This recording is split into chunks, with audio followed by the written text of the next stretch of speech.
This is Kara with the Book Horror's Obsession, and I'll be reading chapter 37 from The Resistance by S.L. Scott.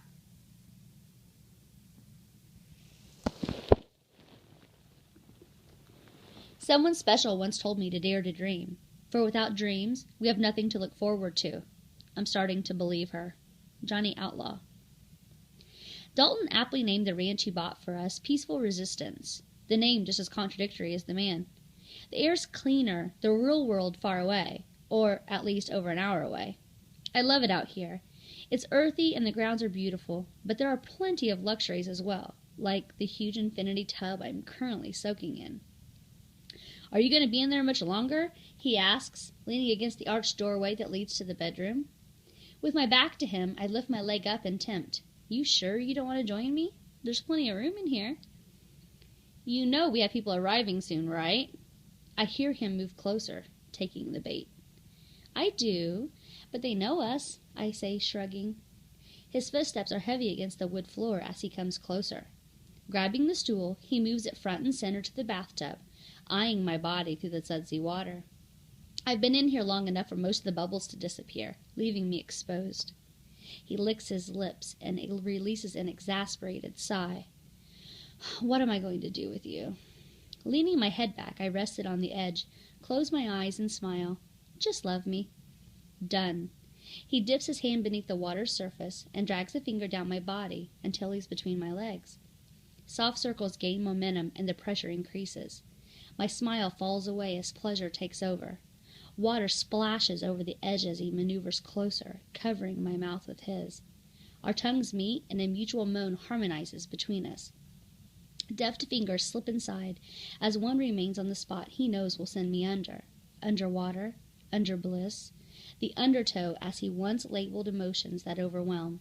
He lifts up, his hands still skillful in action, bringing me closer, coaxing me to the edge.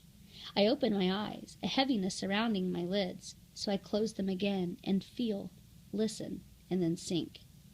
His persistence pays off, and I embrace the ecstasy. After kissing me on the shoulder, he leaves, leaving me to piece myself together as I come to. I use the time, relaxing in the bath, and then get out and get dressed. Joining him in the kitchen, I rest my hand on his arm as he pours me a glass of wine. "You spoil me," I say lazily. "I give you what you deserve. You spoil me." "I do, but I like to," I reply with a gentle laugh. His arm stretches around my waist, and he says, "I think I'm ready to play live again." Surprised, I move between him and the kitchen island. With my hands on his chest, I ask, "What?" "Nothing big. I was thinking a small club or something to get my feet wet." "Solo?" "I don't know. Is there a band without Corey?" Looking down, he seems to disappear into his own thoughts momentarily. When he looks back up, he says, "I need to figure out who I am on stage without him before I can go back. I'm thinking maybe a few solo shows. But even with all that shit with Dex, I still think I want to play together again one day." "As Johnny Outlaw?" That makes him smile. "I don't know." He replies with a shrug, looking amused. "Maybe it's Jack Dalton. I'm not sure what I want yet." "I'm proud of you," I say, smiling. "For what?" "For not giving up on something you love so much." "If I did that, you wouldn't be here." "You say the sweetest things," I say, resting my cheek on his chest. The sound of cars pulling up to the front of the house, the tires crunching against the gravel driveway, draws his focus over my head. "They're here. You ready?" "I'm ready." 2 hours later, everyone is sitting around the large fire pit. Neil is running around the lawn, chasing bubbles, while Rochelle holds baby CJ, who has fallen asleep from the excitement of the visit. Tommy has his feet kicked up on a tree stump that's currently serving as his ottoman, and telling Adam about this one time in Amsterdam. Dalton is listening, content sitting on the sidelines, while Tracy and I walk out with another bottle of wine and 2 beers, one for Adam, one for Tommy. As I refill Rochelle's glass, she looks up at me and smiles. "We need to get out together for lunch soon. No kids. Or better yet, a girls' night out." "Yes, we do." I sit down next to her, once again admiring the engagement ring on her finger, always reminded of the first time I saw it in Paris when Corey showed it to me. I don't say anything, but a lump forms in my throat. Her hand covers mine, giving it a squeeze. "It's all right." When I look into her eyes, I see a peace has settled there, similar to the one she used to carry with her, but not quite the same. The carefree days before Corey's death have disappeared altogether, but I'll take the peace that today offers. I nod, and we don't talk about it, moving back into the greater conversation of the group. Dex gets out of rehab next week, Tommy says. I told him we're going to be talking about things when I pick him up. What'd he say to that? Dalton asks, picking at the label on his bottle. He said he'll do whatever he has to get the band going again. Dalton's eyes flash to Rochelle, but she remains looking down at the baby. He stands up and downs the beer, then tosses it into the bucket nearby. Walking into the grass a few feet away, he leans against an old oak tree and stares out toward the sunset. We've had the band conversation many times over the last 6 months. Dalton feels the resistance died when Corey did, but he also feels a responsibility to Dex. He's torn. Johnny? All of us, including Dalton, turn to Rochelle when she calls his name, not expecting to hear her, not expecting her to call him Johnny. None of them do anymore. It's been Jack for months now. She stands and walks with the baby to the stroller under the pergola, then sets him down to sleep. When she rejoins us at the table, she takes her wine in hand and says, The Resistance is one of the greatest bands that ever lived. You have 3 gun tattoos to prove it. Corey may never get another, but you still can.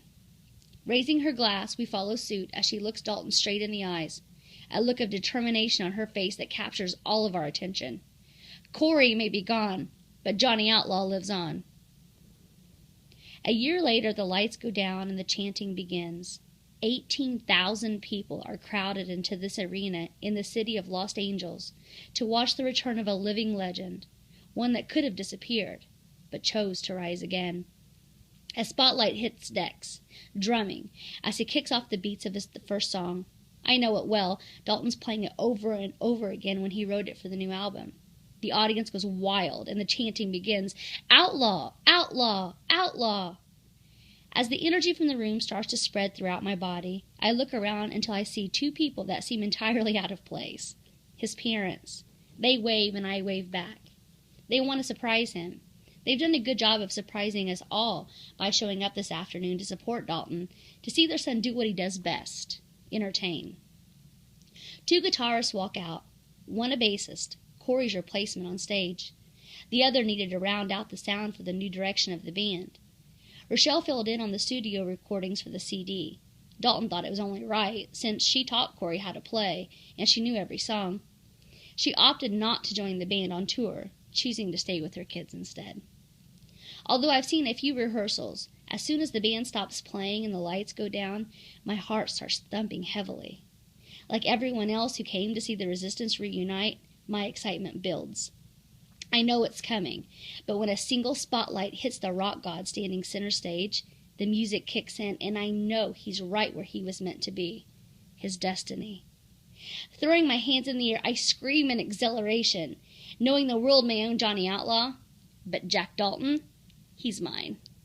The end.